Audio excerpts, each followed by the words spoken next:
Authorities in Vanuatu have urged people living in the Northern Islands to stay indoors as Tropical Cyclone Donna passes across the country.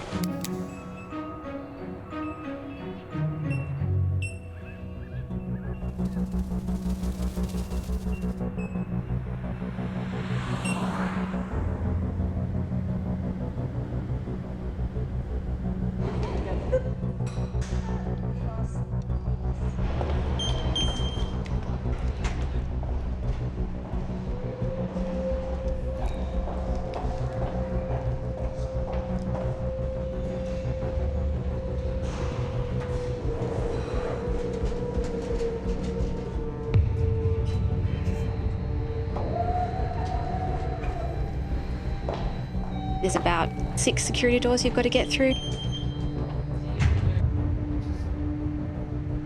We're in a basement kind of bunker. Some people may call it the dungeon.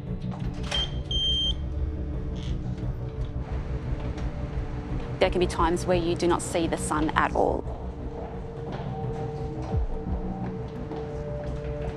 We have no phones allowed in here. No phones, no laptops, no USBs.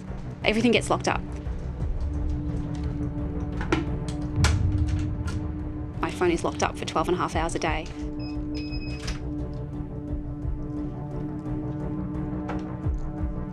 It's not your standard public service job. We have people who work here whose families don't know exactly what they do. Morning. Morning, how you going?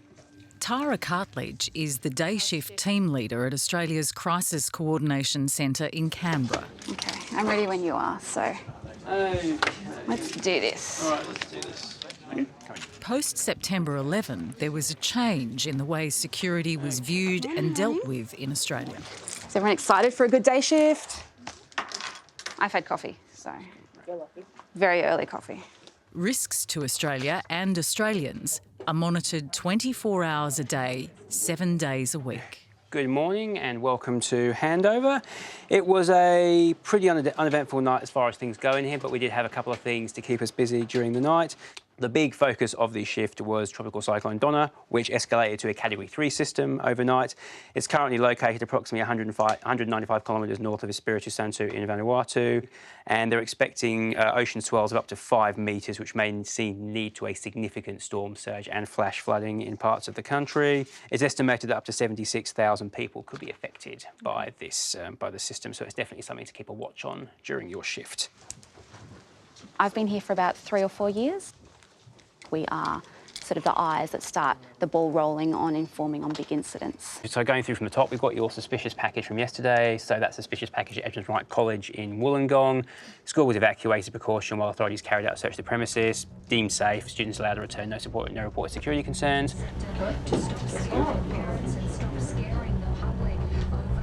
12 months ago, if someone had crashed their car into pedestrians, you would have maybe assumed it was driver error or a drunk driver. And the events in Nice with the Nice truck attack have really flipped that. So we're seeing a lot more tiny incidents that we're having to keep an eye on rather than looking for the big September 11. I don't know, I think it's part of the job. You start to know when you have to be a bit more alert but not alarmed. Have a good day. Thank you. And have good sleep. I will try to. I'll be back tonight. See you in 12. So now what I'll do is I'll go through our briefing, just because this briefing is pretty important. Each and every morning, Tara needs to prepare for the daily executive briefing of various government officials. You had this slide, usually it's just people from Emergency Management Australia, Bureau of Meteorology, Geoscience Australia, Federal Police that come, but at a moment's notice, our really big boss can come, and we've even had the Prime Minister attend. So the idea is in the next hour, I'm meant to become a subject matter expert on everything that's within this presentation and be able to answer any kind of questions that may come out of it. I think Jonathan from Geoscience Australia is joining us. In person? Yeah.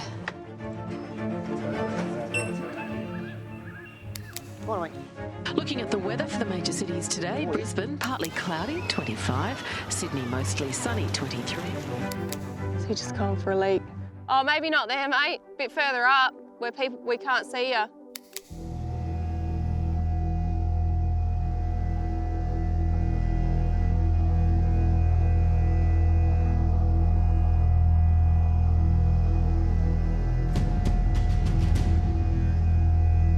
Since we formed the Air Task Group, Operation Okra, as we call it, in September 2014, we've dropped a bit over 1,800 weapons and flown around about 1,800 missions.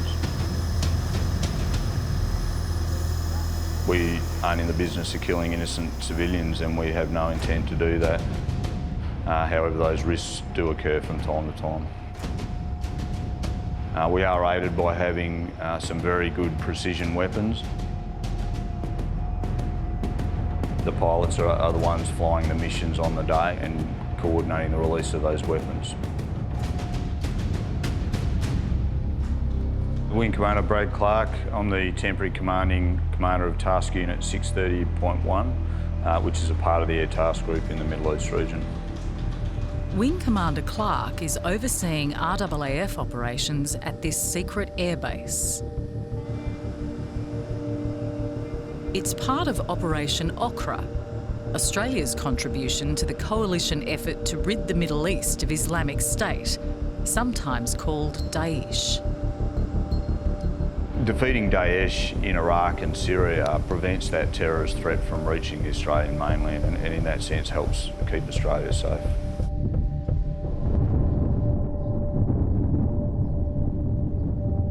So this is Iraq here, bounded by this red line, and off to the west is Syria, to the northwest of Iraq. Our operations at the moment are mostly focused around Mosul, up into the north of Iraq, but we do provide support to ground forces across all of Iraq. We as the coalition have made significant grounds in defeating Daesh in Iraq. The coalition forces are currently targeting Mosul via a new front in the northwest of the city.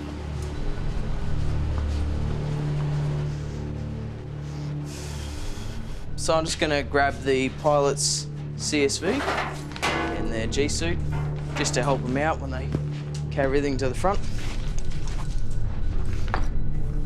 The Air Task Group is made up of about 400 Air and Defence Force personnel. At the moment we have 7 FA-18A Hornet aircraft which are conducting close air support and strike missions over Iraq. We also have an Australian KC-30 air-to-air refuelling aircraft. It's a highly utilised asset.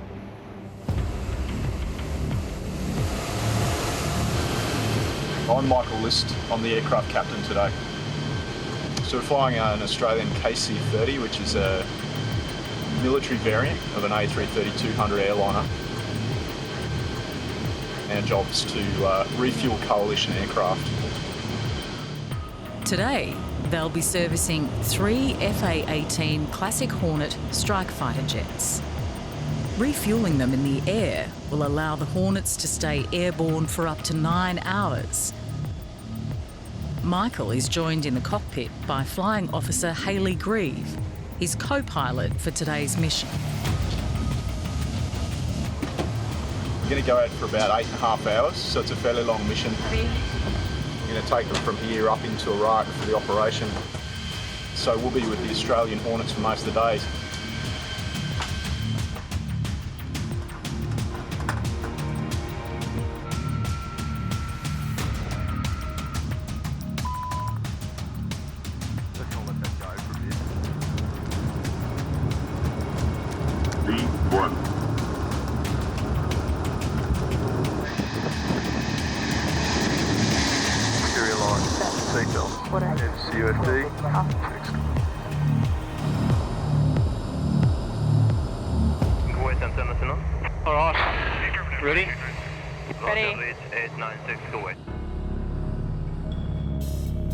Flight Lieutenant Matthew McCarty, nicknamed Macca, is a strike fighter pilot with 77 Squadron operating in Iraq and Syria.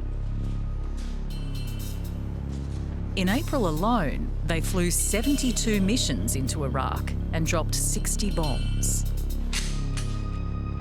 The G-suits, this is what we wear around the lower half of our body to give us some protection against the amount of G that the aircraft can pull. We've got our helmet. That's mainly to protect our head if we happen to eject. These things are worth about $200,000, I think.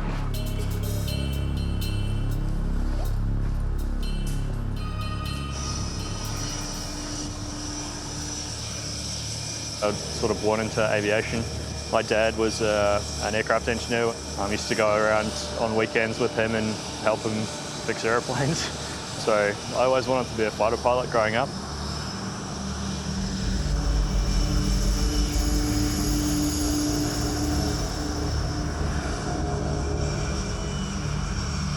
When we're up there dropping bombs, you know, you don't tend to think too much into it because you're up there doing a job. There's guys on the ground that are getting shot at by Daesh. They've requested our assistance, so you're there to help them and keep them safe, basically.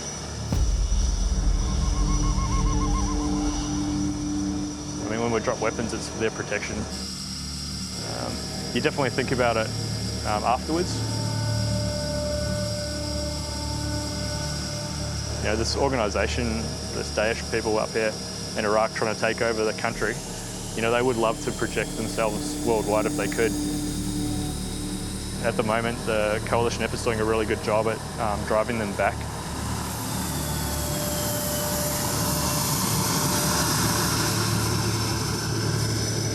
I think if we weren't here to do that, then I think they'd gladly just spread themselves as far as they could and try and get their ideologies out there. They've sent us here to contribute to the effort to contain them, and that's what we're doing. Macca's mission will see him fly over Iraq and into one of the most dangerous war zones anywhere in the world.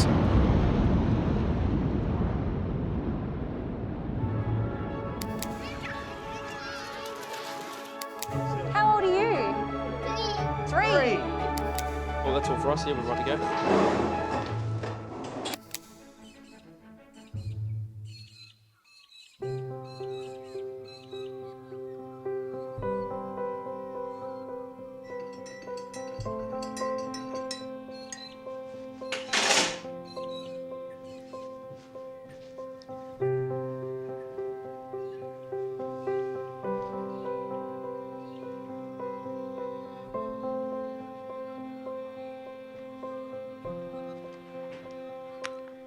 Looking at these photos,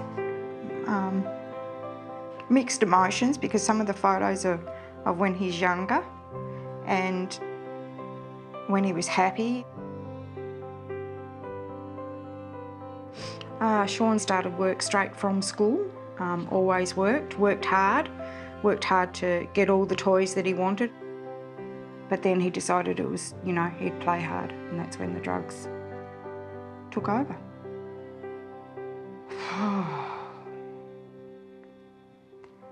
As a parent with a child that's really badly into drugs, it's really, really hard. It's waiting for the phone call to say that he's dead. Whether it be from an overdose of the drugs or in an accident of some sort, some description, or whether it could be from suicide, because he did at times threaten suicide when, like, obviously it was at times when he couldn't get the drug and he'd be coming down and the mood swings were really, really bad.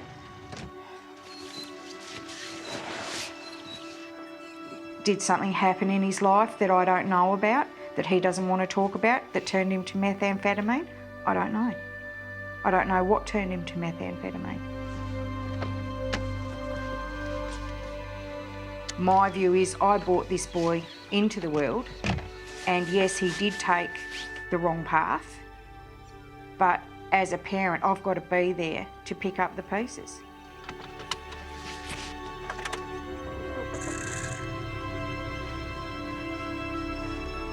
I actually thought about getting a shipping container and locking Sean in. But I actually thought about it. I thought if I fit out a shipping container with a shower and a toilet and just lock him in there, then he has to come down off drugs. We actually found out that Sean was using methamphetamine because he got pulled up by the police and they drug tested him, and he came up positive for methamphetamine, and he actually got caught twice more actually, and the third time resulted in the prison sentence. I just burst into tears, and I just remember my husband holding me up. And it was like, what's going to happen to him in jail?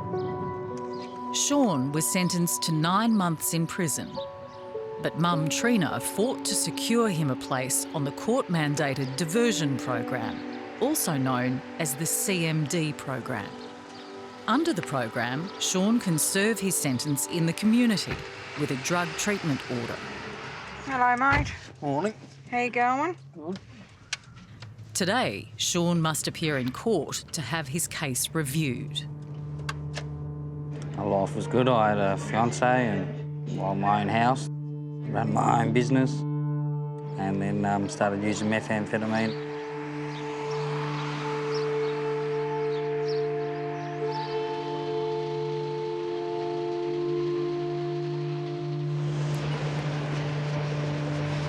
You feeling nervous? Just a little bit nervous. Yeah. Well, I'm coming and I'm nervous and I haven't done anything.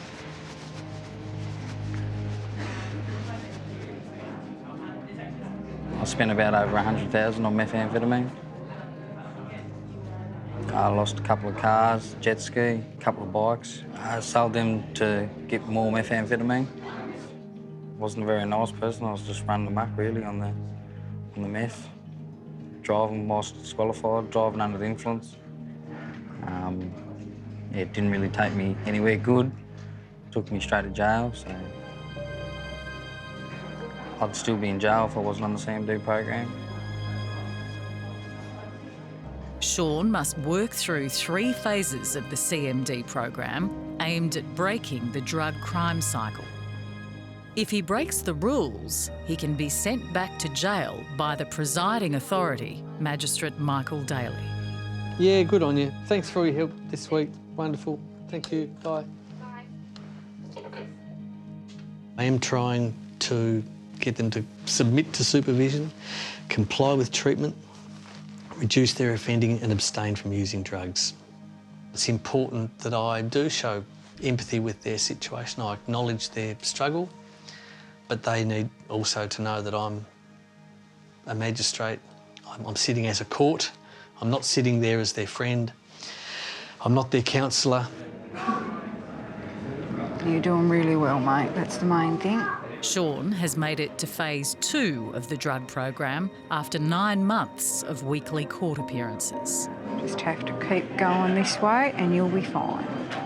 Although Sean still undergoes regular random drug testing, his court attendances are now fortnightly. Shouldn't be much longer before we go in then, should it? After his last review, Magistrate Daly discovered Sean had been associating with a known criminal gang. This new information could have a negative impact on Sean's hearing today. I think it makes you nervous just sitting here waiting. It does.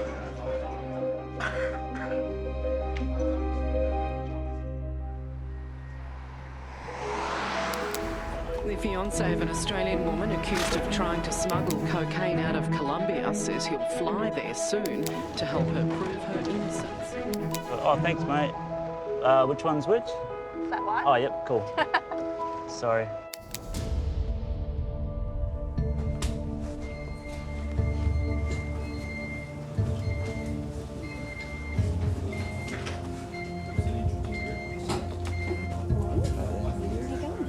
At the Crisis Coordination Centre, the daily executive briefing is about to begin.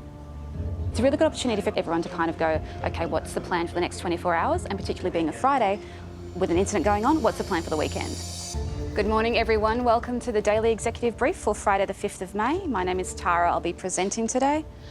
Just be mindful that we do have an open phone line today, so any information discussed needs to be of an unclassified nature. OK, so looking at our previous 24 hours, in New South Wales yesterday, approximately 20 representatives of an unspecified issue-motivated group demonstrated outside the electorate office of the Prime Minister in Edgecliff against proposed changes to university funding.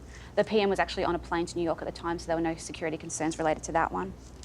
We also had a magnitude 2.1 earthquake overnight. I'll cover that in a subsequent slide, and then we'll go to Tropical Cyclone Donna. So Phil, I'll now go to you. Yeah, you can see the animation of the movement of severe tropical cyclone Donna over the next few days. It's a Category 3 system with wind gusts to 190 kilometres per hour. Phil, just in relation to TC Donna, when do you think it's going to have landfall? So it has made landfall this morning on those islands. With the cyclone that's currently impacting Vanuatu, if Vanuatu does need help, DFAT, Department of Foreign Affairs and Trade, can reach back and provide assistance as soon as humanly possible. So now going to cross to Geoscience Australia to cover their domestic earthquakes and international.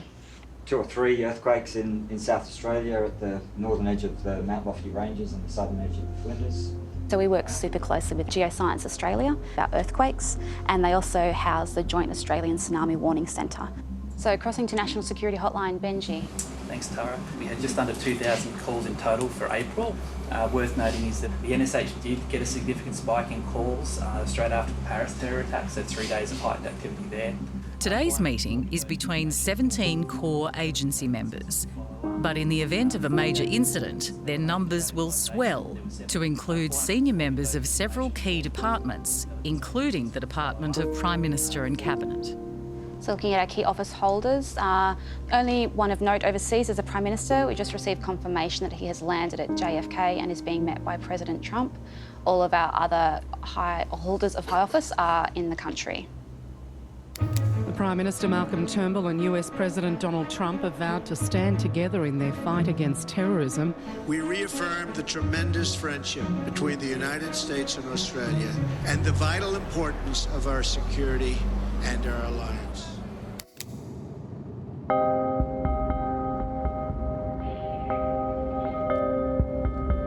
But dust isn't as bad as it was forecast anyway. The fizz is still pretty good. So currently on operation, we're currently sitting in the north of Iraq, just on the Syrian-Turkey border. From where we are now, we've got Mount Sinjar off to the east on the nose, and then Turkey's just off to our left. Australian KC-30 pilots Hayley Grieve and Michael List are flying high above the war zone in Iraq. They've been airborne for 2 hours. They're almost fully loaded with 91 tonnes of fuel. That's 91,000 litres spread across 5 tanks. Update, we've got Kelpie 13 coming. So they're going to come out of their op area. They'll meet us here.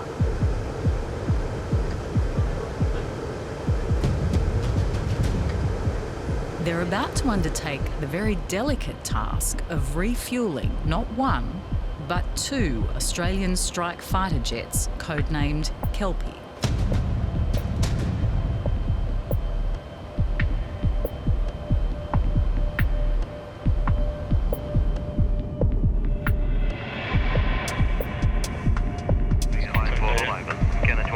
So we got a visual, they're at about 10 o'clock.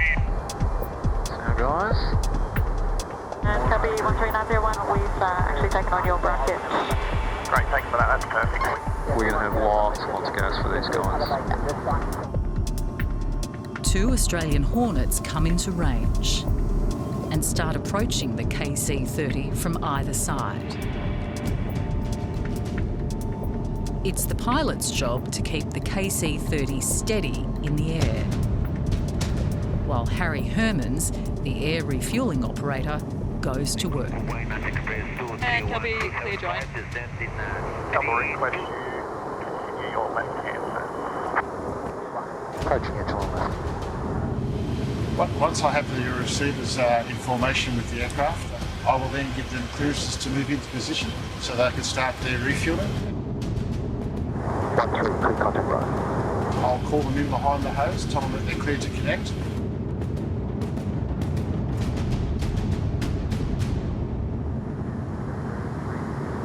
They'll need about 10,000 pounds of fuel.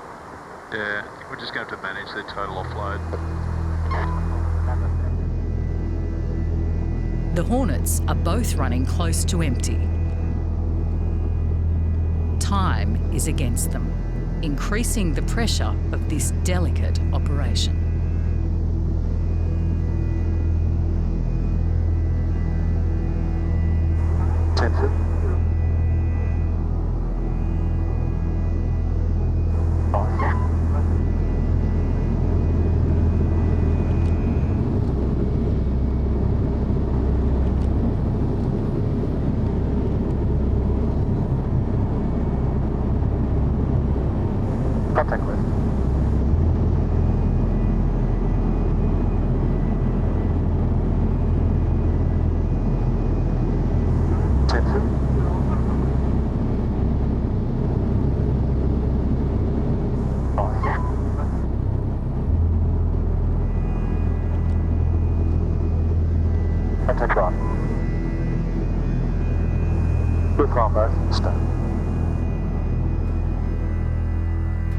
The Hornets are locked onto the KC-30. All 3 aircraft need to fly in close formation for up to 7 minutes while the tanker unloads.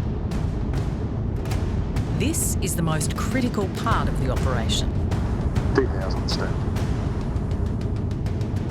Flying at 540 kilometres per hour, there's the risk of collision between the aircraft and risk of being attacked from below. 4,000 step. You're always on the ball, just in case something happens, and also, I guess, being on operation in Iraq in certain areas, you're very cognizant of what's below you.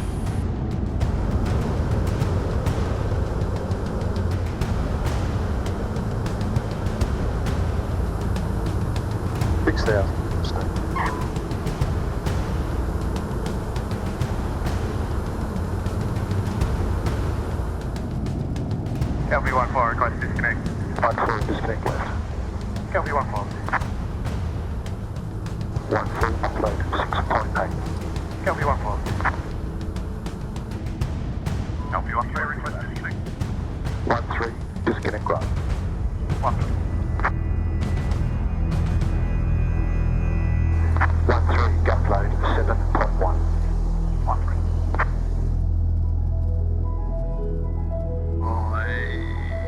You're in a hurry. It's the first of 8 refuels the crew will do today. That went very standard, actually. Yeah. Oh, sweet, Harry. Man of many words. What else can you say? Feeling great. Ready to go again.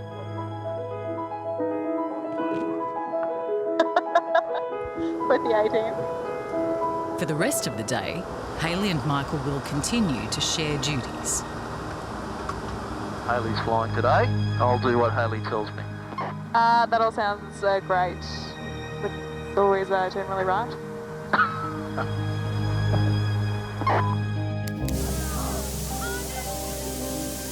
I want it nice and loud. Want them to know we're there. Let's go get this stuff done. Copy, sir. Open gate 3 and leave it open. Have they got me from all angles?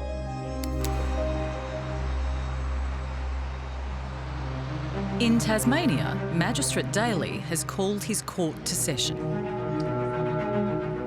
The drug treatment court, it's a unique part of my work because, I come down off the bench. I'm not on the bench. I'm on the same level as the participant. As always, Sean's review will be heard alongside the other participants on the program. Way to hold those.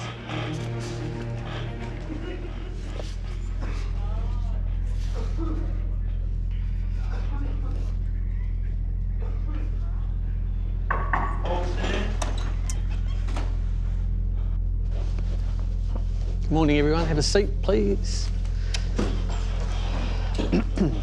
Mr. Bowman. Good or bad, each review serves as an example to the other drug program participants in the room. Why are you shaking your head, Mr. Bowman? I just want to get today out of the way. Do you? Yeah. Why? I'm disappointed. I've annoyed myself to the max. Are you going to try that terrible excuse on me? Yeah, I'm talking to them, I think, in a respectful, human, informal way. It is unique, and the drug treatment court is really all about me trying to get the sort of relationship with a participant that helps them to keep focused on their change. Dean has failed a random drug test.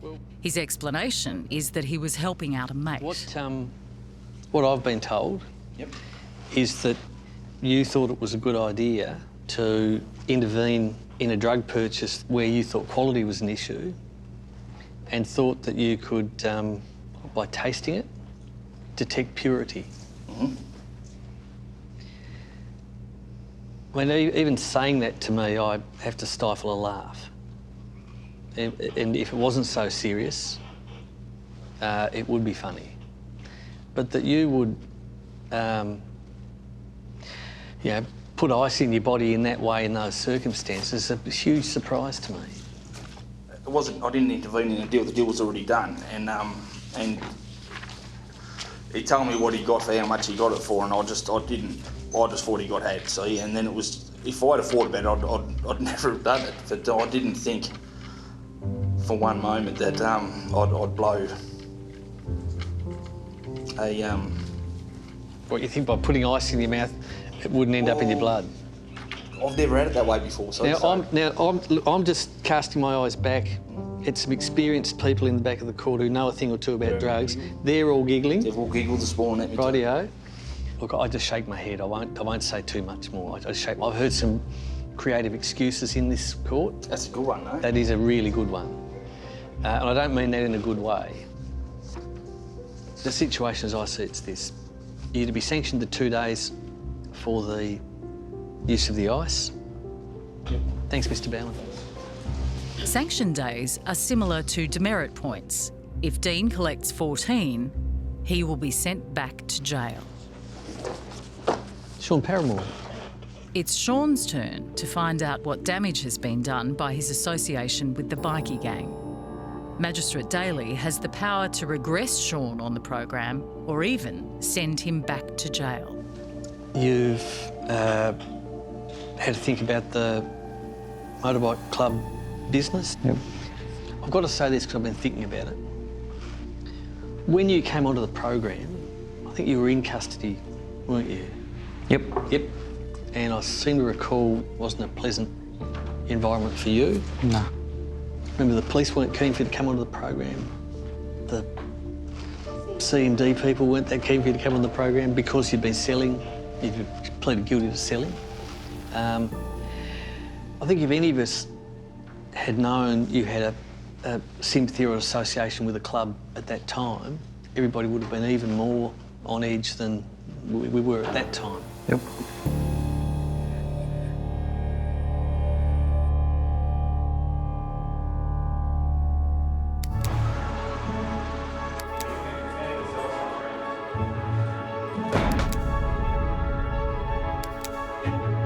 Just been keeping an eye on the Prime Minister overseas, making sure that there's no demonstration activity or anything like that during his visit to New York with President Trump.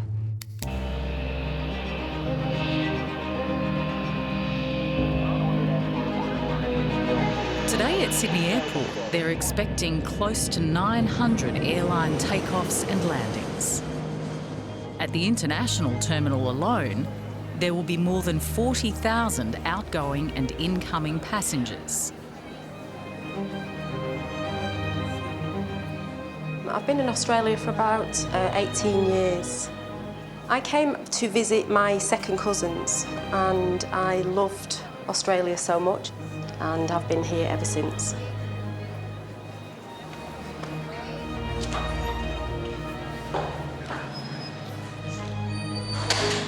I've been interested in airports since I was a child, from when my parents took me away on holiday when I was 6 years old, and from 18 years old when I was flying as a flight attendant.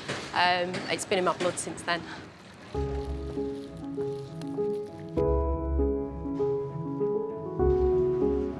Officer Cheryl is one of almost 100 Australian Border Force counter-terrorism unit officers at international airports around the country.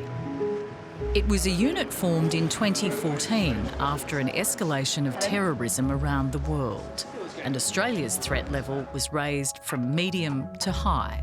Mag off. So I'm one of the use of force trained officers at the airport. Clear. We do 4 weeks training, which is in firearm handling, in the Glock 17, capsicum spray, handcuffs, baton, and defence techniques. It was quite an unusual thing to have to learn, and obviously quite scary at first. It's important because of the people that we're dealing with and also for officer safety. And we don't have to rely on other, like AFP or New South Wales Police, to assist us at the airport. All right, we've got quite a number of jobs on this evening. We've got 10 in total of persons that have come to interest to Border Force. I'm the counter-terrorism supervisor. and so I run the team. I have to make sure that everyone's doing the job correctly, and then oversee each job for the evening, and then refer on to other agencies if there's a possibility that somebody's of national security. We do have an outwards job, which is going on the EK419. So they're actually departing on the EK419, which departs at 6:30. That's a person that's going to Lebanon. Let's stay safe and have a good night. This is it. This is the moment of truth.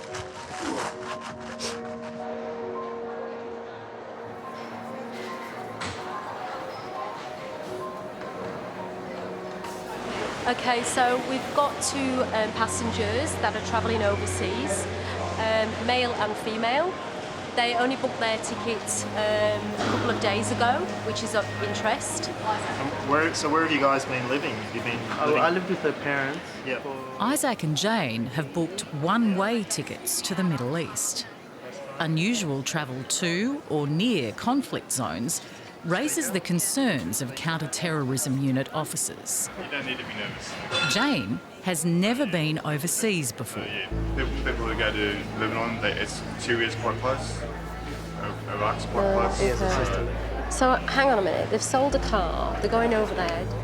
Oh. Have you got visas to stay in Lebanon?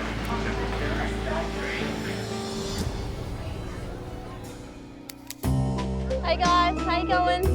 Good, been a big good game?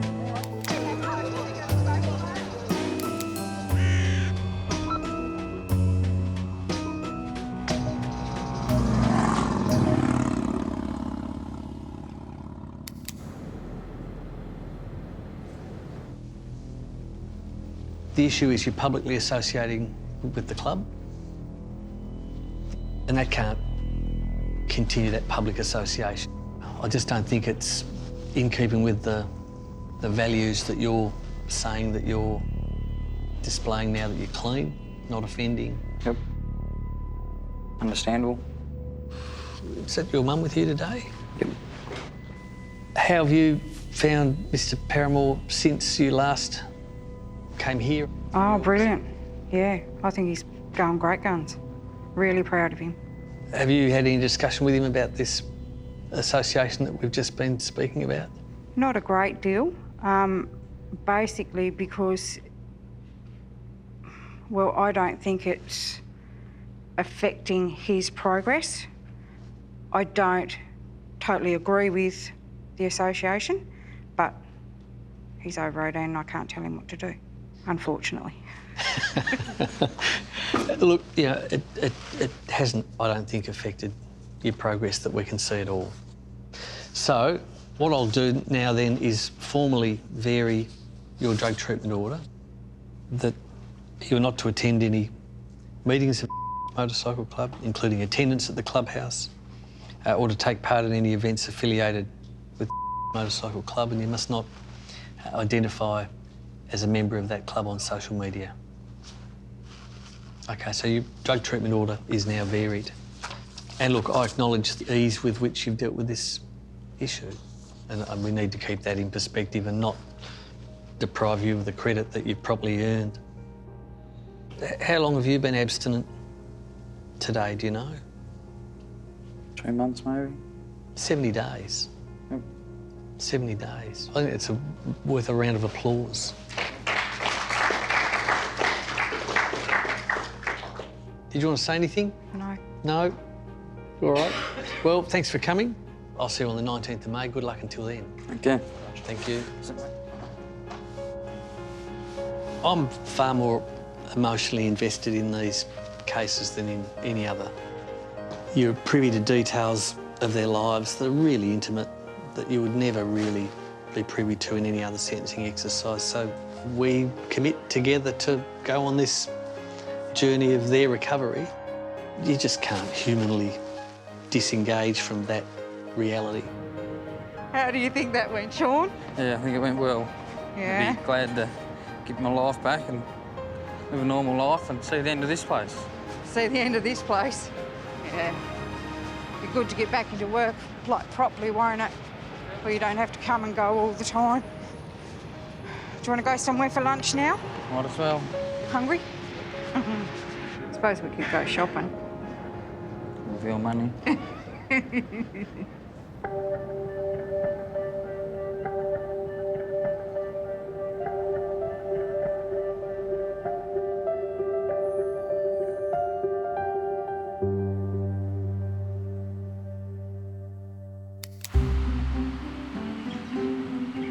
You have a good night and look after them kidney stones, mate.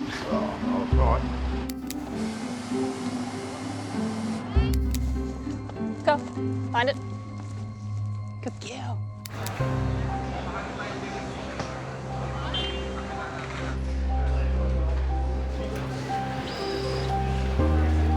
I have actually an ID card.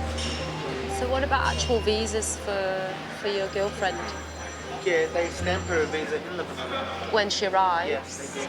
All right. So in Lebanon, where are you going to be staying?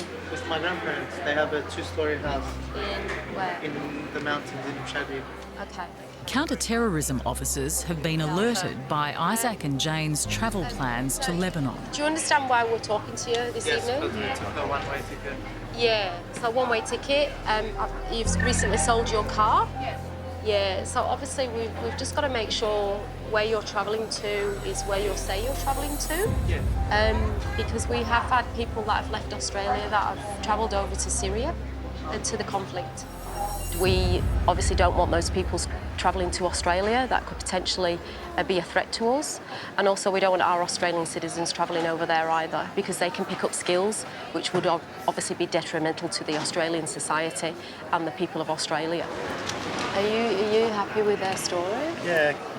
Obviously they're going over, they've got family over there as well. His grandparents are there, and I think the grandfather's unwell, so okay. And they got their family business, and so he wants to help them out. All right. So we'll get it recorded then. We'll have them fly. Yeah. All right. Thank you. Thank you. That's all right. Have a happy life together. In a 2-year period, interventions by counter-terrorism officers led to over 600 travellers being offloaded by airlines leaving Australia, some of them potential foreign fighters. But Cheryl and her team are equally vigilant with incoming arrivals. There's 3 people that have travelled overseas, and they haven't been away for a considerable amount of time, but we've just got to verify where they've been while they've been overseas. Worst case scenario is that they've travelled to an area of conflict. Golf 1 copy. So just ask you a few questions about your trip as well. The reason we search people at the moment coming from Lebanon and the Middle East is for terrorism related. So people that have been to Syria or Iraq. Have you been to either of those 2 countries? Just Lebanon? Yes. Yeah. You've heard of people crossing the border and... Yeah. If you want to have a little look through the phone, if you want to have a quick look through the phone. Yeah, sure. Has it got a pin? Just get you down to the pin. The officer will have a quick look through it, make sure there's no videos that we need to be concerned about. Under the Customs Act, the Australian Border Force can examine any goods subject to customs control, including mobile phones. Do you share videos? Yes.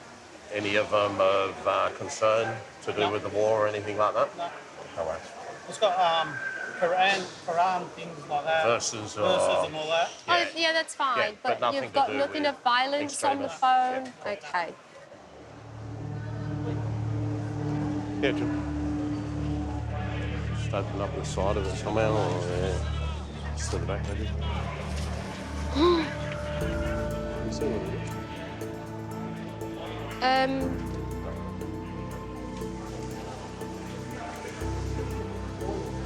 I think they might be reg. Sorry? They might be reg. Are you reg trained? Yeah. Reg is Regulation 4A of the Customs Act. It deals with the importation of objectionable material and includes video on phones. Definitely is. You'll know what's going to happen, but it definitely is. Oh my God.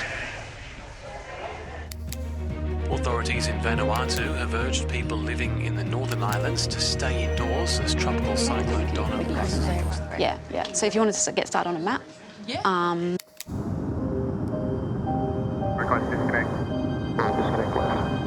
In the skies above war-torn Iraq, Australian Hornets have been coming and going all day, topping up with fuel from the KC-30, which has been airborne for over 7 hours.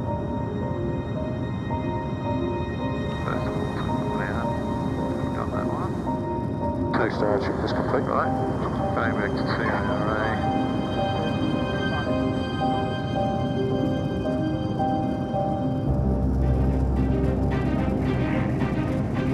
Alright, so that's refueling complete, hey Hales? Refueling complete. Righto, let's go home. We did a total offload of 82,000 pounds, and so we took off with 91 tonne, and we'll be landing with 5 tonne. We just separated from the Australian Classic Hornets, so we'll meet them back at base. I've always wanted to fly. I grew up in the cockpit with Dad, he's a pilot as well. And so ever since I was a child, I think it was in the blood, and so I absolutely love it. There's no telling how much I love it.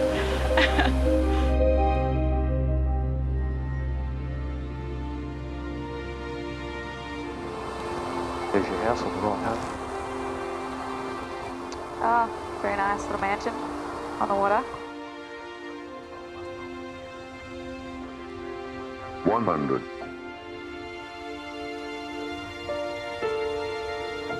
50, 40, 30, 20, retard. Anyway. 6.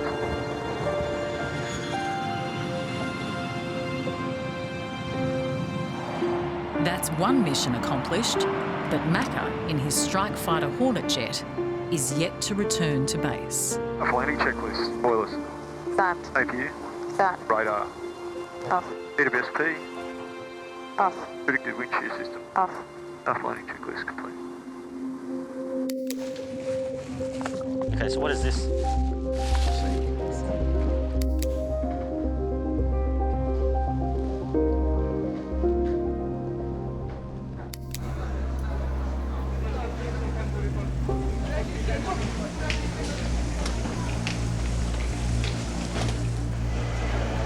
Oh my God. We'll have to just get the PIN number for it. During questioning, Counter-Terrorism Officer Cheryl believes she's found prohibited material on a passenger's phone. There's a video on the phone of someone setting themselves on fire. Have you seen that video on there? Indian one. Yeah. Yeah, I saw it. Somebody posted it to me. That's what I'm talking about. Stuff like that on your phones. But it's got nothing to do with Islam or anything. No, I know. But what it is it's abhorrent. Seeing someone burn like that is abhorrent. And we classify it out as prohibited when it's on your phone. So can I just grab the PIN number for your phone? We're just going to have a further look at your phone. While his two friends are cleared of any national security concerns, the video found on the passenger's phone raises more questions. Why is he burning himself to death? I think he's a Sikh.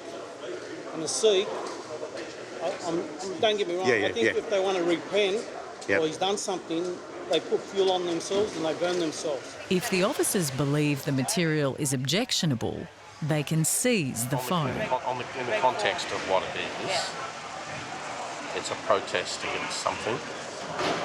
Yeah, but somebody else is setting him on fire. But he's tipped the petrol himself all over himself. Yeah, but why would somebody light him though? As I said to Lynn, it's obviously disturbing. It's very disturbing. It's never ending, you know, you never know what you're going to see during the day. And you know, it is quite distressing. It's not something I particularly like to see. He's basically doing it to himself. It's not someone killing someone else. Do you know what I mean? No, but somebody else has set him on fire. A husband setting their wife on fire or something like that. Setting himself on fire.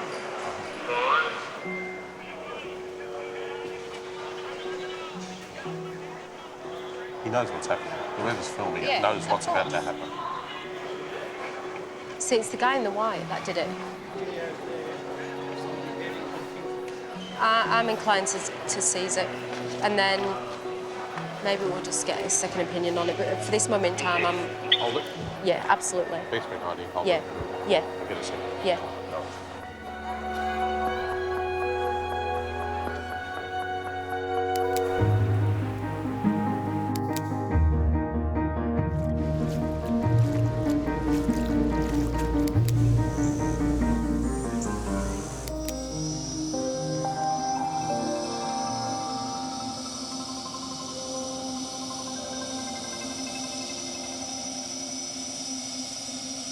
After a gruelling 10-hour mission to Iraq, RAAF Flight Lieutenant Matthew McCarty finally returns to base with his FA-18 Super Hornet.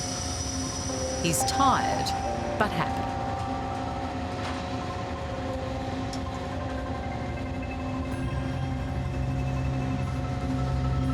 The mission went for a little bit longer than it was meant to. That was probably the most satisfying mission I've ever done over here to date. So we didn't drop any weapons, but we provided some direct support to guys on the ground who needed help, and we basically kept them safe when they needed it the most. And that sort of thing is really satisfying, to come back and know that there were guys on the ground that were potentially in harm's way, and you helped to keep them safe.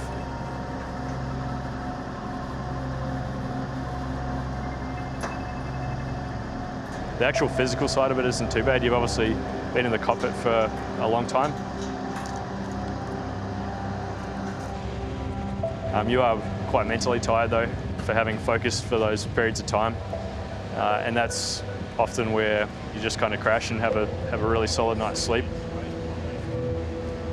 How's it feel to be back on the ground though? Yeah, good. Yeah, good. Yeah, it's always good to be back after a mission, long mission. Yeah. What's the first thing you're going to do now? We're just going to go and release the jets back into maintenance, so it's ready to go for tomorrow. And then from there we're going to go debrief and talk to the intellos and the intel people. All right, sweet. Thanks.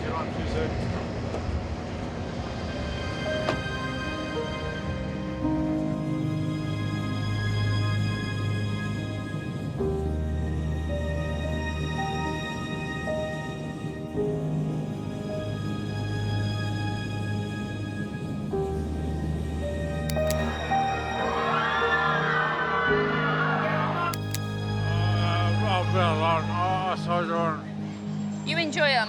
I've got some dinner, but thank you. All right? He wants to give me his noodles. Oh, really?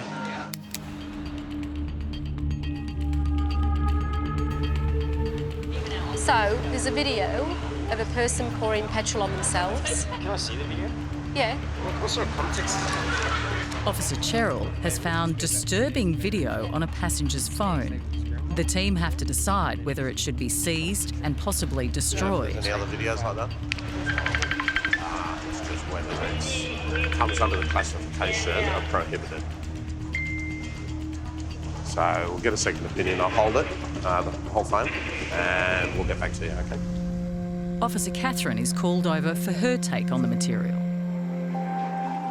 What's your opinion?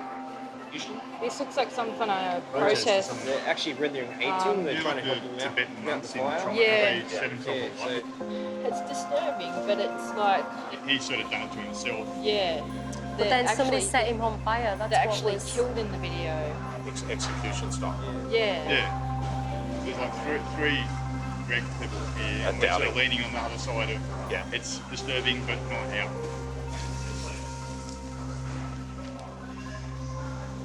Good news for you. As far as classification of prohibited, we don't think so, but it's very borderline. Yeah. So, yeah, delete it from your phone, mate. Yeah, get rid of it. I'm quite disturbed at what human beings either do to themselves or do to other people.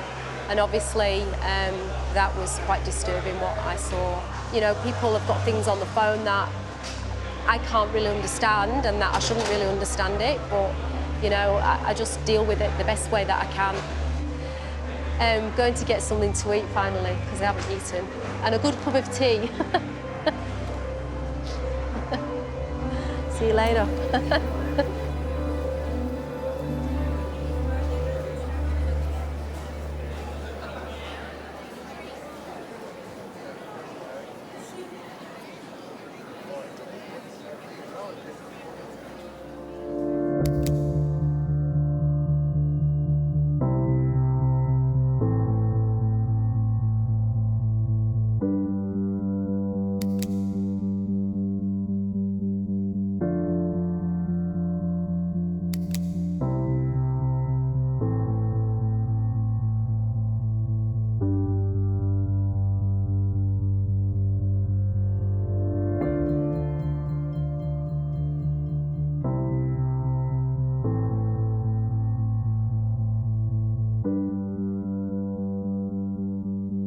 Vanuatu have urged people living in the Northern Islands to stay indoors as Tropical Cyclone Donna passes across the country.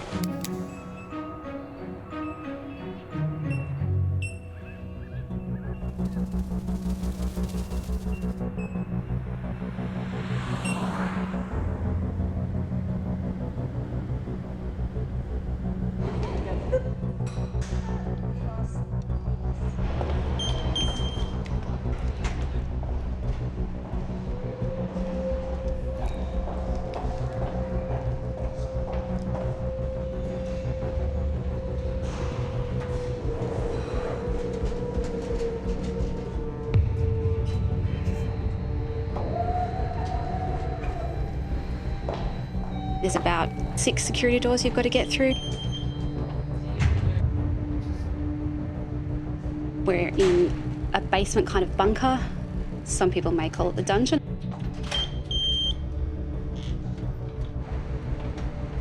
There can be times where you do not see the sun at all.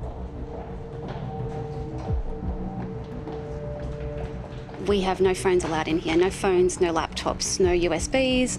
Everything gets locked up. My phone is locked up for 12.5 hours a day.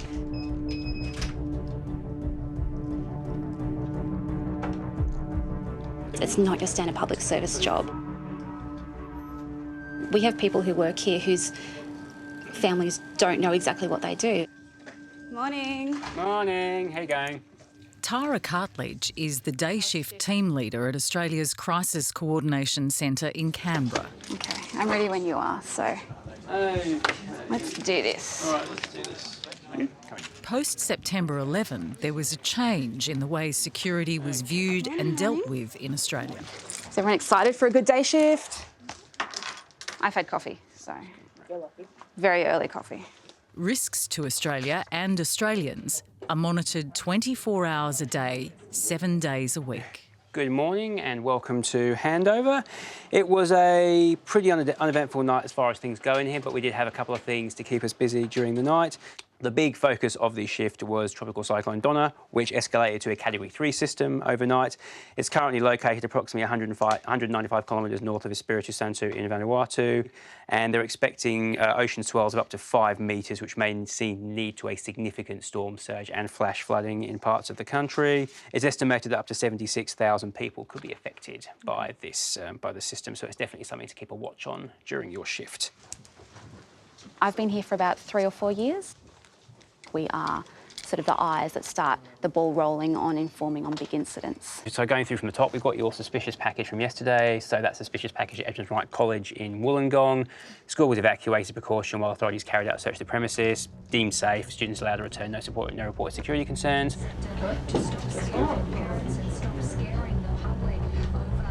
12 months ago, if someone had crashed their car into pedestrians, you would have maybe assumed it was driver error or a drunk driver.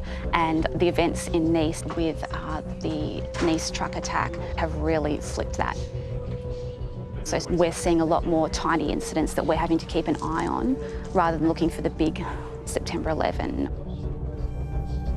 I don't know, I think it's part of the job. You start to know when you have to be a bit more alert but not alarmed. Have a good day. Thank you. And have good sleep. I will try to. I'll be back tonight. See you in 12. So now what I'll do is I'll go through our briefing, just because this briefing is pretty important. Each and every morning, Tara needs to prepare for the daily executive briefing of various government officials. You had this slide, didn't you? Usually it's just people from Emergency Management Australia, Bureau of Meteorology, Geoscience Australia, Federal Police that come, but at a moment's notice our really big boss can come, and we've even had the Prime Minister attend. So the idea is in the next hour I'm meant to become a subject matter expert on everything that's within this presentation and be able to answer any kind of questions that may come out of it. I think Jonathan from Geoscience Australia is joining us. In person? Yeah.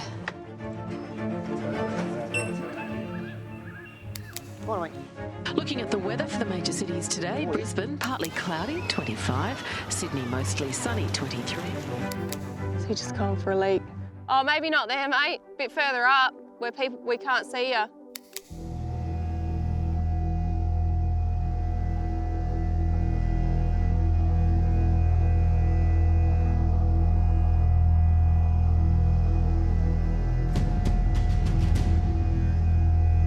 Since we formed the Air Task Group, Operation Okra, as we call it, in September 2014, we've dropped a bit over 1,800 weapons and flown around about 1,800 missions. We aren't in the business of killing innocent civilians, and we have no intent to do that. However, those risks do occur from time to time. We are aided by having some very good precision weapons. The pilots are the ones flying the missions on the day and coordinating the release of those weapons. Wing Commander Brad Clark, I'm the temporary commander of Task Unit 630.1, which is a part of the Air Task Group in the Middle East region. Wing Commander Clark is overseeing RAAF operations at this secret airbase. It's part of Operation Okra, Australia's contribution to the coalition effort to rid the Middle East of Islamic State, sometimes called Daesh. Defeating Daesh in Iraq and Syria prevents that terrorist threat from reaching the Australian mainland, and in that sense helps keep Australia safe.